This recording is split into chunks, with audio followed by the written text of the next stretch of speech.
أعوذ بالله من الشيطان الرجيم. بسم الله الرحمن الرحيم.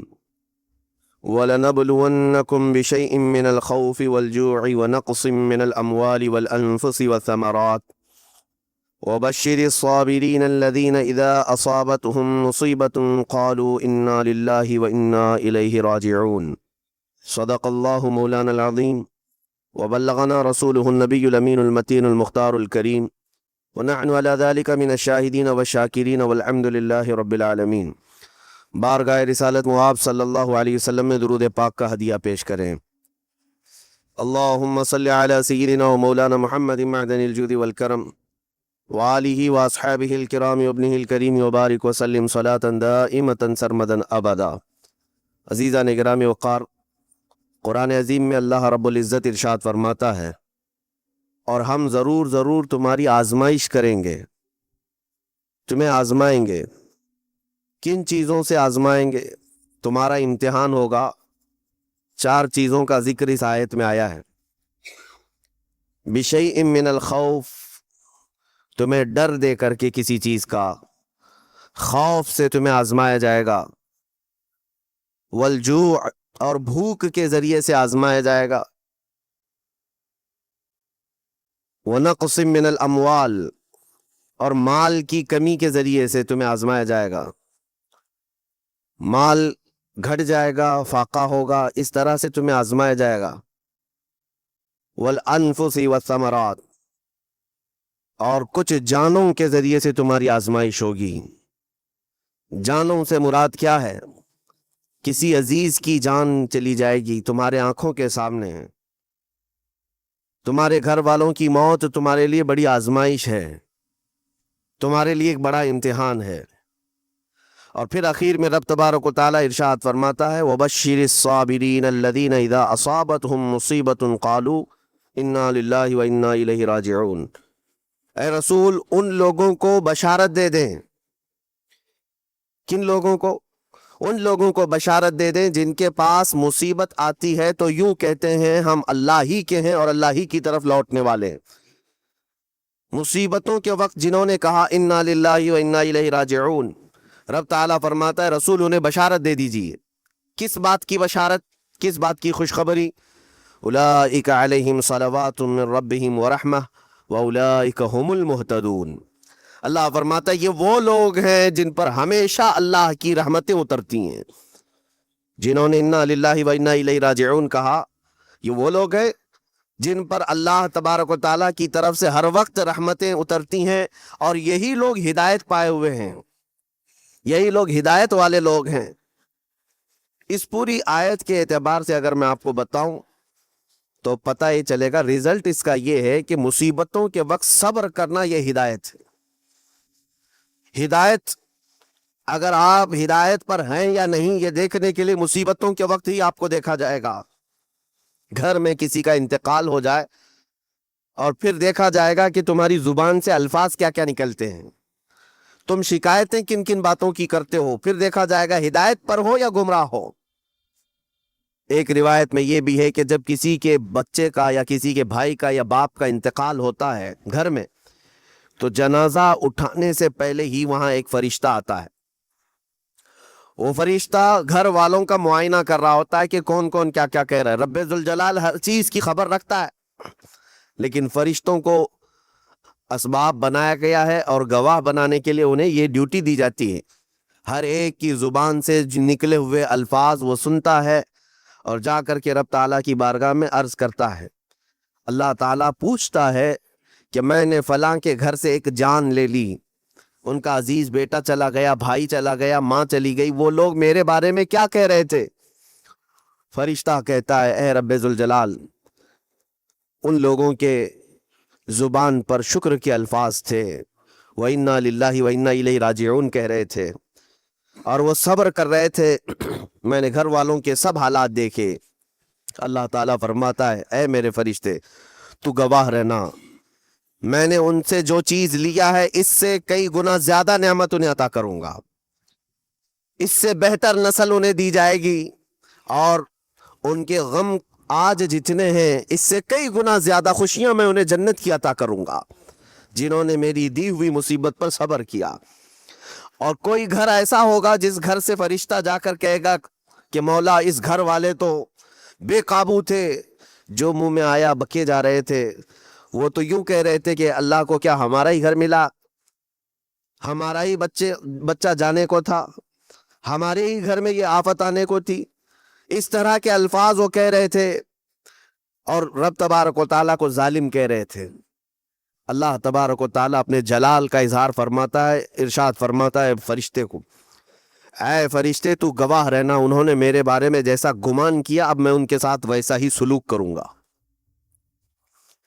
اللہ تبارک و تعالیٰ کے ساتھ یہ گمان جس طرح بندہ کرے گا، اللہ تعالیٰ اس کے ساتھ اسی طرح کا سلوک فرمائے گا۔ اس کو ارحم الراحمین ہی تصور کرو۔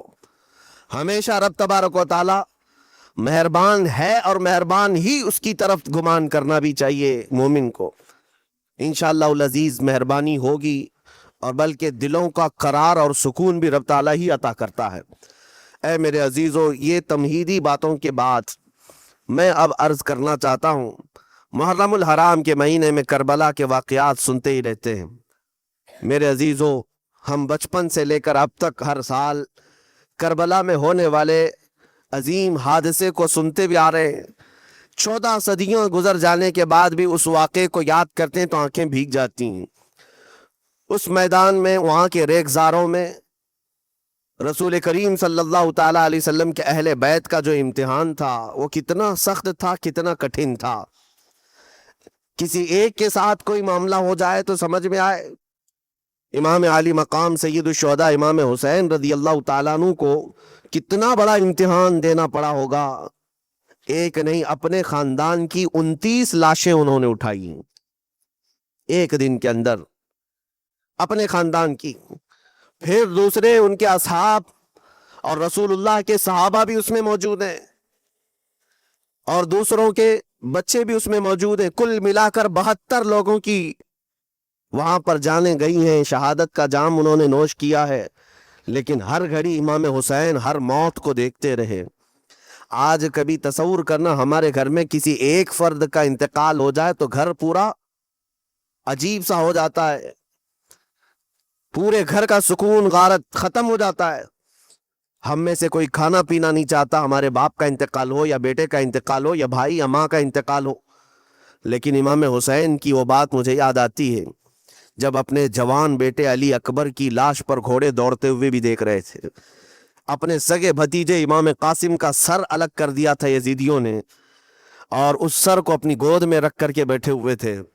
اپنے سگے بھائی حضرت عباس علمبردار کے، ان کے آنکھوں کے سامنے دونوں ہاتھ کاٹے گئے تھے، اور حضرت عباس کے سینے میں نیزہ مار کر کے انہیں گرایا گیا تھا۔ اتنا ہی نہیں میرے عزیزو، امام حسین اس خونی منظر کو اپنی آنکھوں سے دیکھیں جب 6 ماہ کے علی اصغر کو لے کر پانی طلب کرنے گئے تھے تو یزیدیوں نے گلے پر تیر ایسا لگایا تھا کہ خون کا فوارہ مولا حسین کے چہرے پر آ کر لگ گیا۔ پورے کربلا کے واقعات پڑھنے کے بعد میں نے محسوس کیا، اتنے پورے واقعے گزر جانے کے بعد بھی ایک چیز کربلا میں نہیں ہوئی، باقی سب آفتیں آئی ہیں، ایک چیز نہیں ہوئی۔ وہ کیا ہے؟ امام حسین کے زبان سے کوئی شکایت نہیں ہوئی، کوئی شکوہ نہیں تھا۔ یہ نہیں تھا کہ سارے بجلیاں ہم پر گر پڑی ہیں، اس خاندان کا کون ہے؟ سوائے زین العابدین کے اس پورے خاندان میں کوئی مرد باقی نہیں رہا۔ پورے خاندان کے بچوں کو، ان کے بڑے مردوں کو، سب کو وہاں پر شہید کر دیا گیا تھا۔ میں عرض تو کر رہا ہوں، ایک خاندان کے 29 لوگوں کی لاشیں میدان میں پڑی ہوں، وہ کیسا منظر ہے۔ ایک تو میں امام حسین کے صبر کو دیکھتا ہوں۔ اللہ تعالیٰ نے فرمایا آیت کریمہ میں کہ ہم تمہیں آزمائیں گے، آزمائش کریں گے، کچھ جانیں لے کر کے، لیکن میں سمجھتا ہوں اتنی بڑی آزمائش کہ ایک ہی دن میں ایک ہی خاندان سے 29 لوگوں کی جانیں گئی، وہ اس سے بڑی آزمائش ہوگی؟ یہ کتنی بڑی آزمائش ہے اور کتنا بڑا امتحان ہے۔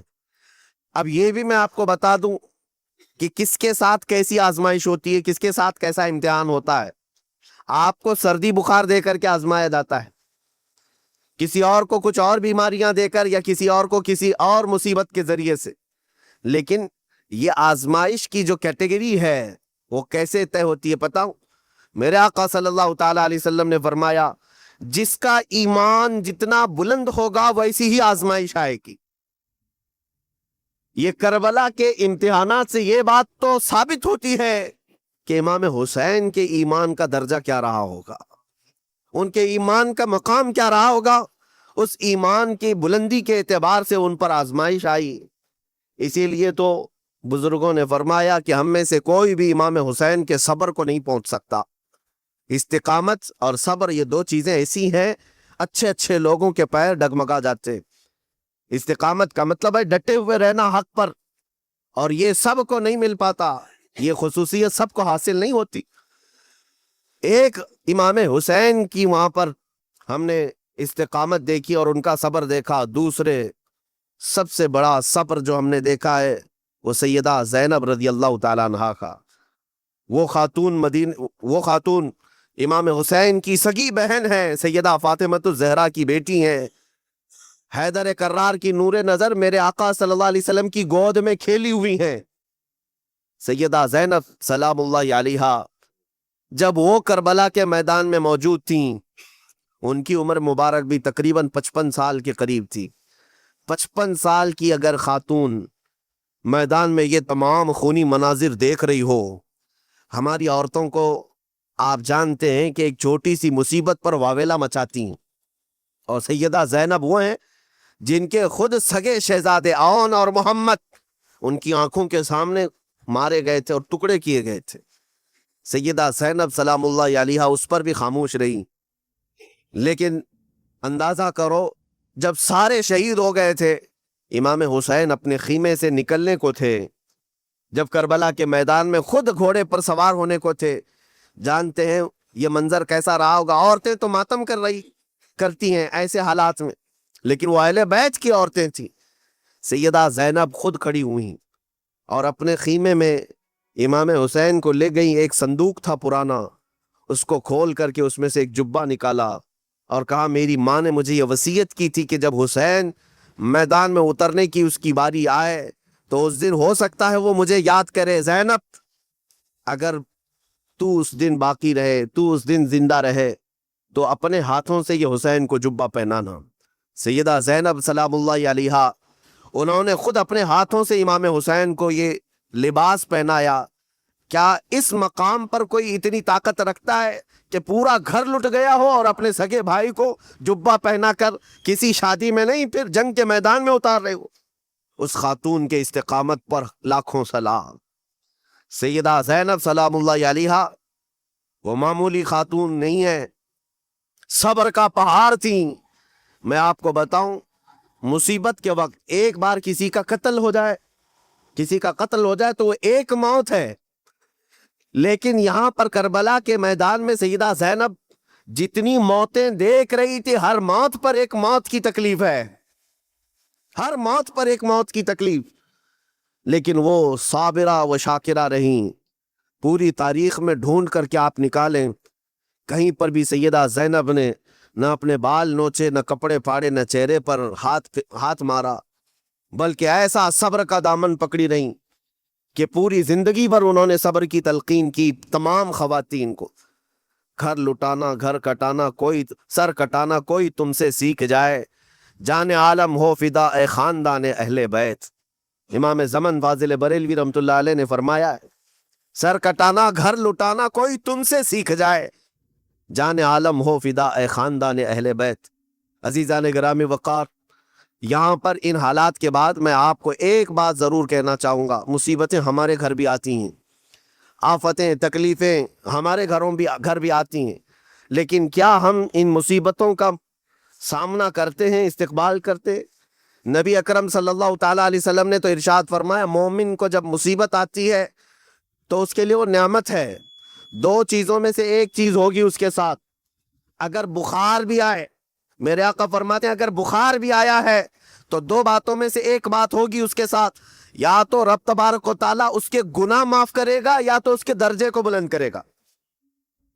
مصیبت اگر آئے تو ایک بات یاد رکھنا، رب تبارک و تعالیٰ اپنے محبوب بندوں کو، پسندیدہ بندوں کو آزمائش میں ڈالتا ہے۔ ورنہ جو لوگ یہ سمجھتے ہیں کبھی طبیعت خراب ہی نہیں ہونا چاہیے تو فرعون بن جاتے ہیں ایسے لوگ. فرعون کو 90 سال تک نہ کبھی سردی آئی نہ بخار، کبھی کوئی بیماری نہیں. اور جب بندہ کبھی بیمار نہیں ہوتا تو اپنے آپ کو خدا تصور کرنے لگ جاتا ہے، میں تو دنیا کا سب سے مضبوط آدمی ہوں، مجھے کچھ نہیں ہوتا. لیکن مصیبتیں دے کر کے رب تبارک و تعالیٰ تمہیں تمہاری حقیقت بھی بتاتا ہے، اور انسان کو انسان کی لمٹ میں رہنا سکھایا جاتا ہے. تمہاری حیثیت صرف اتنی ہے کہ اگر نس رک گئی، دل کی دھڑکنیں ایک آن کے لیے اگر رک گئی تو سب ختم ہے. اس لیے تمہیں رب تبارک و تعالیٰ کے حضور جانا ہی ہے تو صبر بھی سیکھو اور شکر بھی سیکھو. آج مصیبتیں اور آفتیں آتی ہیں تو واویلا کرنے والوں کے لیے میرا میسج ہے، اللہ تبارک و تعالیٰ تمہاری ہر بات کو دیکھ رہا ہے. تمہارے چیخنے سے، چلانے سے، تمہاری شکایت کرنے سے گئے ہوئے آدمی کی جان واپس تو نہیں آنی ہے. تمہارا عزیز ترین بھائی مر گیا، تم جس سے سب سے زیادہ پیار کرتے تھے وہ بیٹا انتقال کر گیا. مجھے بتاؤ، تم 10 لوگوں میں چیخو گے، چلاؤ گے، رب تعالیٰ کے حضور بری بری باتیں بھی کرو گے، تو کیا وہ گئی ہوئی جان واپس آ سکتی ہے؟ میرے عزیزو، یہ وہ حکومت نہیں ہے کہ تمہارا احتجاج کرنے پر قانون واپس لے لیا جائے. تمہارے سب مل کر کے پروٹیسٹ کرنے سے حکومتیں اپنے فیصلے واپس لے سکتی ہیں، لیکن وہ رب ذوالجلال شہنشاہ اعظم کا قانون ہے. وہاں نبیوں کی بھی جو روح لی گئی، وہاں پر اللہ تبارک و تعالیٰ نے اپنے محبوب نبیوں کی بھی روح کو قبض کرنے کا حکم دیا. تو کیا سب کے غم منانے سے وہ روحیں واپس کرنے کا فیصلہ کیا گیا ہے؟ نہیں میرے عزیزو، اس عالم میں، اس کائنات میں پھر کوئی ہمارے رونے چیخنے چلانے سے واپس نہیں آتا. ہاں، غم کرنا اپنی جگہ پر ہے، لیکن غم کا شرعی طریقہ کیا ہے؟ میرے آقا صلی اللہ تعالی علیہ وسلم نے بھی غم فرمایا. آپ کے عزیز بیٹے سیدنا ابراہیم جب انتقال کر گئے، میرے آقا کی آنکھوں میں آنسو تھے. حضور پاک صلی اللہ تعالی علیہ وسلم کی آنکھوں کے سامنے سیدہ خدیجۃ الکبریٰ کا انتقال ہوا، حضور غمگین تھے. لیکن غم کا مطلب کبھی یہ نہیں ہوتا کہ اللہ کی بارگاہ میں شکایت کریں، تو نے میرے ساتھ ایسا کیوں کیا؟ یعنی تم حکم دو گے، رب تبارک و تعالیٰ کو تم مشورہ دو گے کہ کس کے ساتھ کیا کرنا ہے. اس لیے ان مواقع پر ہم سب کی آزمائش ہے، ہمارا امتحان ہے. ایسے معاملات جب بھی آتے ہیں، دیکھیں میں آپ کو ایک اور باریک بات بتا دیتا ہوں. یہ ہم آج تقریر کر رہے ہیں، ہو سکتا ہے آپ بھی سن رہے ہیں اور اچھی طرح سمجھ رہے ہیں، لیکن خود کے گھر پر جب آ جائے تو تقریر بھی یاد نہیں رہتی، نصیحت بھی یاد نہیں رہتی، غم کا غلبہ زیادہ ہو جاتا ہے. ایسے اوقات میں حکم کیا ہے مومنین کو؟ میرے گھر پر میں جانتا ہوں شکایت نہیں کرنا چاہیے، میں جانتا ہوں غموں کے وقت صبر کرنا چاہیے، پھر بھی اگر میرے گھر میں آ گئی مصیبت تو مومنین کے لیے حکم یہ ہے کہ تم نے اب تک جو سنا تھا حدیثیں وغیرہ اس کو یاد دلاؤ. یعنی مجھے یاد دلاؤ. یہ مت سوچو کہ مولانا صاحب ہیں، مفتی صاحب ہیں، امام صاحب ہیں، ان کو تو سب معلوم ہوگا. غم کا غلبہ جب آ جاتا ہے تو اچھے اچھوں کو یاد نہیں رہتا. مومنین کو کہا گیا ہے کہ وہ یاد دہانی کریں، جائیں غموں کے وقت ان کی حالت دریافت کریں اور انہیں صبر کی تلقین کریں. ہر ایک کے لیے ضروری ہے. یہ سوچ کر کے پیچھے نہیں ہٹا جائے گا کہ یہ تو بہت جانکار لوگ ہیں، یہ بہت پڑھے لکھے لوگ ہیں، ان کو تو سب پتا ہے. نہیں، بلکہ حکم یہ ہے کہ جس کے ساتھ بھی مصیبت آئے، مومنین، دوسرے مومنین، اسے صبر کی تلقین کریں، اسے جا کر کے حوصلہ دیں اور اسے تسلی دیں. اب میں آتا ہوں ان باتوں کی طرف جو لوگ مصیبتوں کو برا سمجھتے. ایک صحابی تھے، ان کی شادی ہو گئی، ایک صحابیہ سے نکاح ہوا تھا مدینے میں. سال بھر خوشحالی سے گزرتے رہے، بہت اچھے دن گزرے. سال ختم ہونے کو تھا کہ خاتون جو ہے لڑائی کرنا شروع کر دیتی، کہتی مجھے تمہارے ساتھ رہنا نہیں، مجھے طلاق چاہیے، ڈائریکٹ طلاق. تو صحابی نے کہا ہوا کیا؟ وہ صحابیہ کہتی تھی نہیں مجھے تمہارے ساتھ رہنا نہیں. اس صحابی نے کہا ٹھیک ہے، اگر ایسا ہی ہے تو حضور پاک صلی اللہ علیہ وسلم کے پاس چلتے ہیں، وہاں جا کر فیصلہ کرا لیں گے. تو صحابیہ مان گئیں، کہا چلو چلتے ہیں. تو دونوں چلے جا رہے تھے اپنے گھر سے حضور پاک صلی اللہ علیہ وسلم کے دربار میں فیصلہ کروانا ہے. چلتے وقت راستے میں ایک پتھر سے ٹھوکر لگ گئی اس صحابی کو، اور اتنی تیز ٹھوکر لگی کہ ان کا ناخن اکھڑ گیا۔ اب وہ ان کی خاتون جو بیوی صحابیاں ہیں وہ فوراً اپنے دوپٹے کا کپڑا پھاڑ کر کے انگلی کو باندھتی ہیں اور خون روکتی ہیں، اور اس کے بعد کہتی ہے چلو واپس گھر چلتے ہیں۔ گھر واپس آنے کے بعد وہ کہتی مجھے طلاق نہیں چاہیے، ساتھ میں رہوں گی۔ کہا عورتوں کا موڈ، عورتوں کا اس طرح کا فیصلہ، کیا بات ہے؟ وہ صحابیہ کہتی ہے میں نے سنا ہے کہ جب کبھی کوئی بندہ بیمار نہیں ہوتا تو اللہ اسے پسند نہیں کرتا۔ میں نے جب سے تم سے شادی کی ہے سال بھر ہو گئے، ایک بار بھی تم کو بیمار ہوتے نہیں دیکھا۔ مجھے ایسا لگنے لگا کہ کہیں تم اللہ کے ناپسندیدہ بندے تو نہیں ہو، اس لیے میں تمہارے ساتھ نہیں رہنا چاہتی تھی۔ اب جب راستے میں ٹھوکر لگ کر ناخن اکھڑ گیا تو مجھے احساس ہوا کہ اللہ تجھے بھی پسند کرتا، میں تیرے ساتھ رہنے کو تیار ہوں۔ وہ صحابیہ تھیں میرے عزیزو۔ اس کا مطلب یہ نہیں کہ ہم آپس میں ایک دوسرے کے بیمار ہونے کی انتظار میں رہے۔ شوہر یہ سوچے کہ میری بیوی بیمار کیوں نہیں ہوتی، اور بیوی یہ سوچتی رہے کہ میرا شوہر بیمار کب ہوگا۔ وہ توکل کا اعلیٰ درجہ ہے۔ انتظار اور تمنا مت کرو بیمار ہونے کا، بلکہ بیماری آ جائے تو اللہ کا شکر ادا کرو، آ جائے تو صبر کرو۔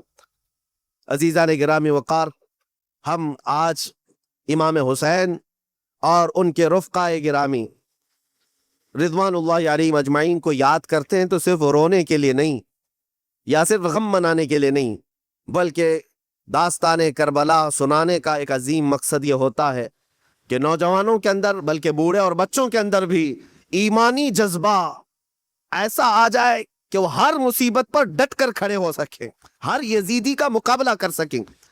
ایک تو اس کا میسج یہ ہے، اور دوسرا میسج یہ ہے کہ چاہے جیسی بھی مصیبتیں آئیں ایمان کے ساتھ رہنا ہے، صبر اور شکر کو ہرگز نہیں چھوڑنا ہے۔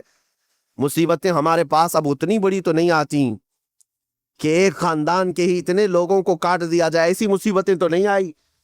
اب جو کچھ بھی آتی ہیں ہمارے ساتھ وہ مال کی کمی کی، کبھی دکان میں دھندا نہیں چلتا، کبھی بچے کسی کو نہیں ہو رہے ہیں، یا پھر گھر میں کوئی بیمار ہے، کوئی مستقل بیماری آ گئی ہے، یہی تو مصیبتیں۔ مومن کے لیے یہ قید خانہ ہے، زیادہ آسائش اور آرام کی فکر نہ کرو۔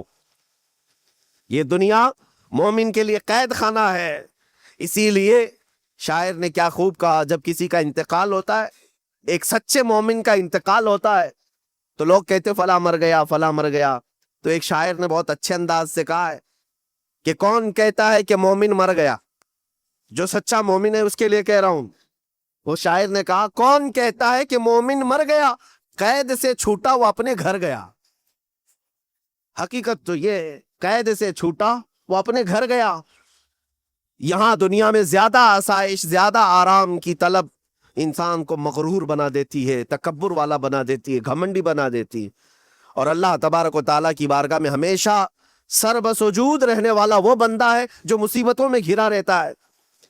کچھ نہ کچھ مصیبتیں ایسی ہیں جو تمہیں مسجد تک لاتی ہیں، قرآن تک لاتی ہیں، تسبیح تک لاتی ہیں، اور کوئی مصیبت نہ ہو، کوئی تکلیف نہ ہو تو پھر جلدی بندہ اللہ کو بھی یاد نہیں کرتا۔ اسی لیے رب تبارک و تعالیٰ کی بارگاہ میں کچھ فرشتے ایسے ہیں، جب تم رو رو کر کے دعائیں کرتے ہو پھر یہ کہتے ہو میری دعا ہی نہیں قبول ہوتی، مولانا آپ کیجئے، میں تو کب سے کی دعا مانگ رہا ہوں، میری تو دعا ہوتی ہی نہیں، اور آپ کہتے ہیں اللہ تعالیٰ بہت جلدی دعا قبول کرتا ہے۔ یہ نا امیدی تمہاری اللہ تعالیٰ کی ذات سے ہرگز جائز نہیں۔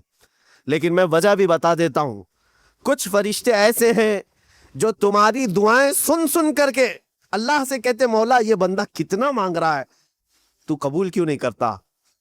رب تبارک و تعالیٰ یہ جو مانگ رہا ہے اسے دے کیوں نہیں دیتا؟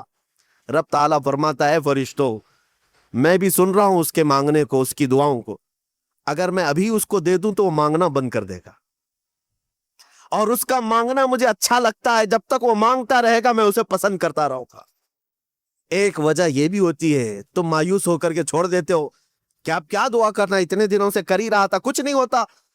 اگر تمہاری دعاؤں کا اثر جلدی نظر نہیں آتا تو رحمان تمہاری دعائیں سن رہا ہے اور وہ تمہاری دعائیں پسند بھی کر رہا ہے۔